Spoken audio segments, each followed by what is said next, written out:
My name is Deja, and I'm a recovering perfectionist. So I was reading this article on the Huffington Post, and it was called 14 Signs You Know Your Perfectionism is Out of Control. I used to put on Facebook, in my description box was Deja Henry, recovering perfectionist, because I knew that I was a perfectionist and I needed to get past it. And I put that on their back before anybody was saying recovering perfectionist, just to get that straight. I was saying it first. I read this article and I was like, it's been a couple years, I'm not a perfectionist. But the thing that I didn't know I was doing was hiding behind some sort of perfectionism, which freaked me out when I read this. It's a way of thinking and feeling that says this: if I look perfect, do it perfect, work perfect, and live perfect, I can avoid or minimize shame, blame, or judgment. That was me. That sometimes is me. I don't like anyone to blame me or bring back any criticism. I'm like, if I work hard enough and do it well enough, and I can do it and just cover all the bases, you're not gonna have anything to say to me. You won't be able to criticize me, nothing. And I want to deal with the fact that I was less than, because that's the worst. This psychologist says, try practicing authenticity. Let others see you exactly as you are and let go of the protecting shield of perfectionism in order to express vulnerability. Authenticity is a practice and you choose it every day, she says, sometimes every hour of every day. So that's what I'm trying to do here and now, is be me. So in case you're wondering what this article actually talks about and you don't want to read it, that's okay. I got you. Signs your perfectionism is out of control. If you've ever cried about getting a B+ or ending up in second place, there's a good chance you're a perfectionist. I didn't cry about getting a B+ because I never got B+. A all the way, baby.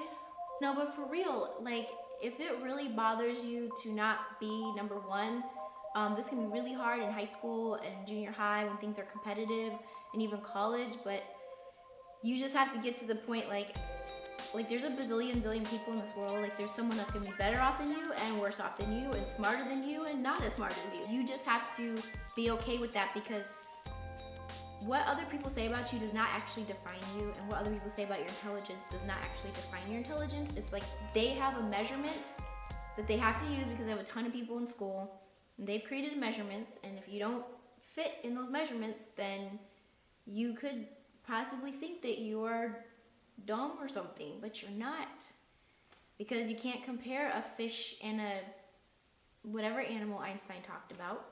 And I have to be careful with my own children. We want them to do well in school. We want them to have good grades. But then it's also good to make sure that they're doing other things outside of school so that they know that there's other parts of them, and these other parts can be good at different things, like art and dance and painting and swimming and sports and basketball and social activities and community activities. They need to know that there's other things in life other than the almighty A. You've always been eager to please. Yes, that was me. Is that you?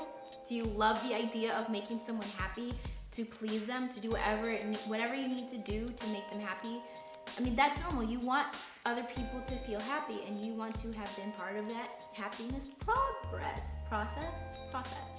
But it can actually be damaging as well, because you can get to the point where you do want to do anything to please everybody, and you have to remember you cannot please everybody. I used to actually not know that. I actually thought it was possible to please everyone, because when I was little, I never really had fights. I never really had drama. I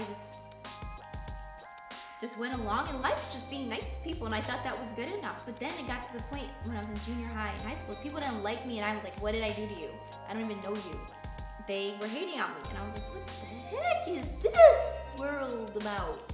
So it took me a while, but I started expressing myself through my art and through my writing and through acting, and that really helped. And yeah, that's a hard one to get over, and you can't let that lead into being a yes person. Set your priorities and let that dictate what you say yes to. Did I get off the subject? I think so. You know your drive to perfection is hurting you, but you consider it the price you pay for success. Okay, well maybe this isn't always a conscious thing. It can be, But sometimes you want to drive yourself to keeping your house clean or your kids, up, or like appearances up, or stuff done at work, and just to the point where you want to do a good job, but it's a little bit more, and it's starting to affect your health. It's starting to make you tired, stressed out, and starting to have health problems, and it's hurting you, and it's hurting your relationships, and you don't have the time and energy to put into your relationships. That's a sign right there that you might be a perfectionist and it's hurting you. So it's not worth it. It's not worth it. It's not worth ruining your health and the relationships of the people you actually care about. You're a big procrastinator. All right, here we go. It's getting personal right now. I think that perfectionism and procrastination are cousins. Because when you're trying to be perfect, you don't want to put stuff out. You don't want to put your ideas, your thoughts, your art, whatever you created. It's very scary, and it is scary. It's scary in general. It says that perfectionism stems from the anticipation of disapproval from others. Well, I know on YouTube and online social media and stuff like that can be a huge thing. So that's something to be aware of, because if you try to be perfect and have approval from others, then you will never get to the point where you will be able to put out the things you want to, and you're just gonna feel frustrated all the time. Number 4, you're highly critical of others. You probably criticize yourself a lot, and then therefore you criticize others. So the best thing to do is to get comfortable with yourself, and then you won't be worrying about other people so much. You're gonna have more grace. You go big or you go home. But those are two extremes. Like, you can't look at life so black and white. You have to understand that life is a journey, and you need to keep putting one foot in front of the other. And that's really what I've been doing too. Just put that one foot, put the next one, and keep on walking. You have a hard time opening up to other people. Well, if you watch one of my other videos, you would know that that is me, and I struggle with that.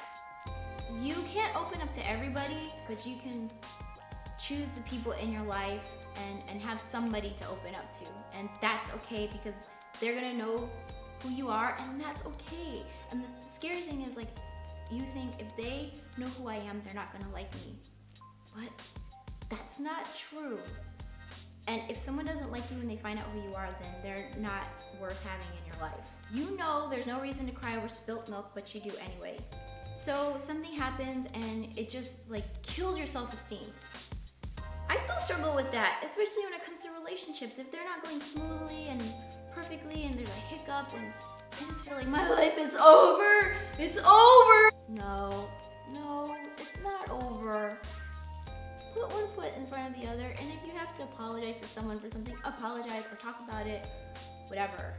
Most likely the other person is not thinking about it like you are, so chill out. You take everything personally. So what happened to the report the other day? We really needed it on Friday.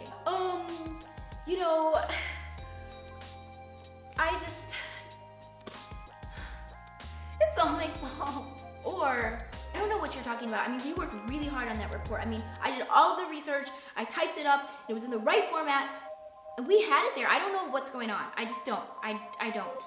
So, I think the thing is to beat this one is to really just take responsibility for the fact that you're not perfect and you might have done something wrong. And that's okay, because the person really just wants their report.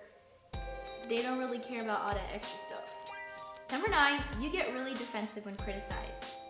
See number 8. You're never quite there yet. Okay, so there's a good side and a bad side. So you want to always push yourself to do more. Well, you need to take the time to celebrate when you make certain strides, and you also need to be okay with being okay. And I know that's a hard one. I really do. Can you imagine living a life where you're doing all of these amazing things, but you still don't feel good? That would just be horrible. You know, when you look at people who are doing amazing things, and then they're over there like, I want to do more, and I'm just not quite happy with where, I know that I won an Academy Award and an Oscar and the Golden Globes and a Tony Award and the Nobel Peace Prize Award, and I found the cure for cancer, and my children are perfect. They're all doctors and lawyers, like the same person. They have both degrees, and they all are amazing. but I'm still not happy. What? Really? I think the most amazing thing is to see people who are happy. Like, that is a great achievement right there. You take pleasure in someone else's failure even though it has nothing to do with you. That's how mean girls are born. They are perfectionists and they criticize themselves and they aren't happy with themselves. So when someone else gets torn down, like then they're like, oh yeah, that makes me better, I'm better. Like, you fell down in the mud, you had some tragedy happen to you, your parents got divorced, my parents are still together. That type of mentality will tear you down and it will make you depressed and it will ruin your life. So don't do that, don't do it. Fight it, don't do it. You get secretly nostalgic for your school days. Yeah, because you knew what you had to do. Like, you knew the standard. Like, you knew if you made it, like if you were successful. But in life, there's no more grading system. Like, you just don't know anymore. Like, I don't know what I'm supposed to do. I remember that when I graduated college. Life doesn't give you grades. It just gives you bills. Number 14 says, you have a guilty soul. The way to fight this one is to practice authenticity. Practice being you. If you need to, practice it in little ways and then slowly build up. Like, just practice a little tiny bit here and there. And then as you build your authenticity muscle, you can go further and further and further. So thanks for watching this video. I hope that it helped you. If you are a recovering perfectionist, please comment below on what you're doing to get over it. Even share something authentic about yourself that you feel comfortable with. Thanks for watching, and if you made it to the end of this long video, thank you. I will link the Huffington Post article down below, and you can read that if you want. Please subscribe, please share, and comment below. I'll talk to you later. Peace out.